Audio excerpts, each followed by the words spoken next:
तो प्रदेश अध्यक्ष की पत्नी 22,000 से हारी है गिद्धड़बाहा में। 13 साल से उन्हीं का कब्जा था जी। 22,000 से हमारा कैंडिडेट जीता है गिद्धड़बाहा से। और जो अहंकार जो बोलता है, कई बार वो कहते हैं ना अहंकार और खुदा का बैर होता है। अहंकार था कांग्रेस के कुछ एमपी के वहां डेरा बाबा नानक में 6,000 से उनकी पत्नी आ रही है। ये तो टिकटें अपनी पत्नियों को देते हैं ना, इधर उधर तो इनको पता ही नहीं है ना क्या होता है। तो बीजेपी की 4 में से 3 पर जमानत जब्त है जी। अब दिल्ली में देख लेना आप कृपया। और चौथी में बड़ी मुश्किल से बची है। अगर अपील करते ना हम इलेक्शन कमीशन में कि इसकी भी जमानत रख लो, वो भी 20,000 रुपया छोड़ देंगे। कोई चलो ये जमानत जब्ती समझो, हमारी भी पता नहीं कुछ मतों से ही बची है। मतलब जमानत क्या होती है? 20,000 रुपया डिपॉजिट करते हैं। अगर आपको 16% से कम वोट पड़ते हैं तो आपको वो 20,000 रुपया वापस नहीं मिलता। इसको बोलते हैं जमानत जब्त। ठीक है ना? तो 3 जगह से तो मिलेगा नहीं, चौथी जगह पे वो लेंगे नहीं, तो समझो चारों ही जमानत जब्त हो गई। अब दिल्ली में 70 में से बीजेपी को कितने 20,000 वापस करवाओगे? 0 करवा दो बस। 20,000 इनके लिए क्या है?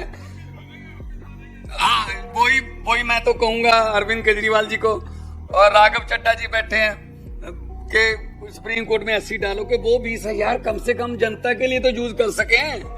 कि जो जमानत जब्त होती है वो पैसा जो है वो पब्लिक के लिए यूज कर सके।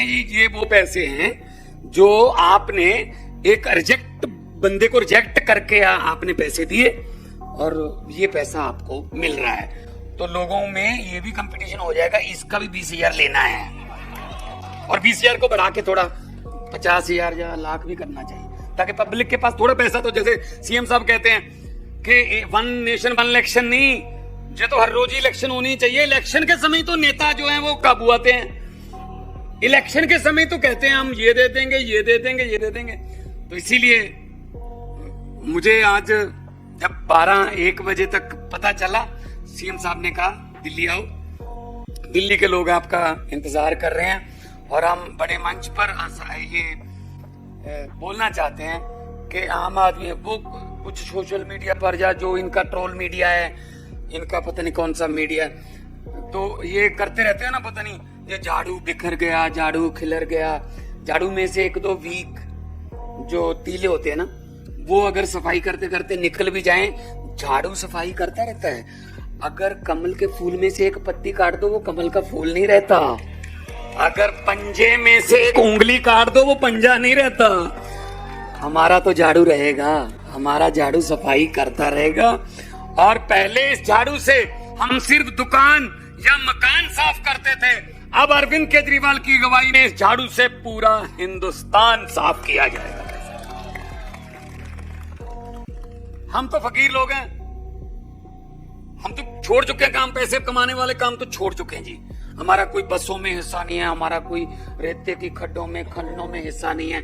हम तो ये काम, वो गुलजार जी का एक शेर है कि पहले भी बाजार से खाली हाथ ही आते थे, उस समय पैसे नहीं होते थे, अब ख्वाहिश नहीं है, आते अब भी खाली हाथ ही। तो अब सिर्फ एक ही ख्वाहिश है, जनता खाली हाथ ना रहे, जनता की जेब भरी रहे। और जनता के बाजार जब जनता जाए तो उसका बटुआ जाए वो भरा रहे। यही रेवड़ी चर्चा हुई है, शुरू की गई है, वो यही है कि भाई आपके पैसे आपको दे रहे हैं, इसको रेवड़ी क्यों कह रहे हैं? रेवड़ियां, मुफ्त की रेवड़ियां क्यों? जनता के पैसे को जनता में देने में क्या दिक्कत है?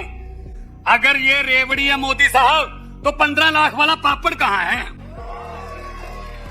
वो कहाँ गया पापड़? 15 लाख देंगे हर एक घर को। इस चक्कर में 2-3 घरों ने तो हमारे पंजाब में नोट गिनने वाली मशीनें भी ले ली भी। चलो 15 लाख आएगा, कौन सा 15 लाख? नोटबंदी करके 2-4 हजार बचा था घर पे, वो भी ले गए निकाल के। ठीक है ना? जीत के आए हैं और जीते हुए हैं और जीतते रहेंगे।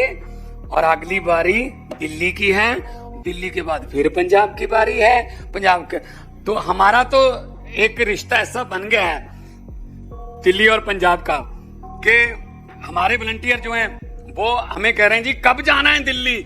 मैंने कहा जी अभी वहां इलेक्शन हुई है, अभी बाई इलेक्शन, उससे पहले पंचायत इलेक्शन भी जीत गए हम, 90% से ज्यादा सरपंच हमारे बन गए। अभी म्यूनिसिपल कारपोरेशन की इलेक्शन होगी दिसंबर में, मैंने कहा उसके बाद चले जाना।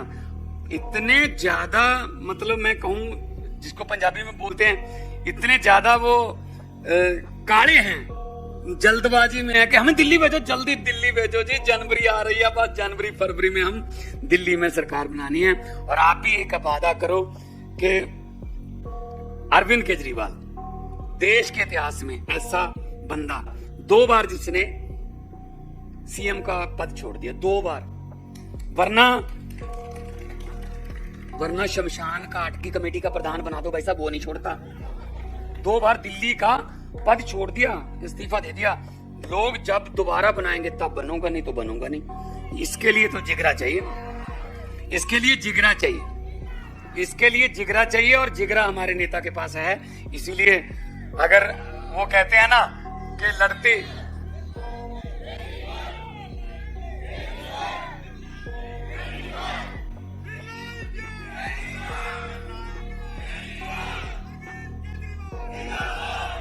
तो ये आपके मन की भड़ास है असल में, और ये सच्चे दिल से निकली है। बिल्कुल नहीं, बिल्कुल नहीं। देखो फर्क कितना होता है, जब 2020 में इलेक्शन हो रहे थे दिल्ली के, तो रामलीला ग्राउंड में प्रधानमंत्री मोदी जी ने एक बहुत बड़ी सभा की। मैं भी यहीं था, प्रचार कर रहा था, आपके मोहल्लों में भी मैं आया था, अभी भी आऊंगा। तो केजरीवाल साहब के साथ मैं बैठ के देख रहा था लाइव, बहुत रश था। अचानक से नारे लगने लगे, तो मैंने अरविंद जी को कहा जी शपथ लेने की तैयारी करो, आप मुख्यमंत्री बन जाओगे। तो इन्होंने कहा भगवंत आपको कैसे पता?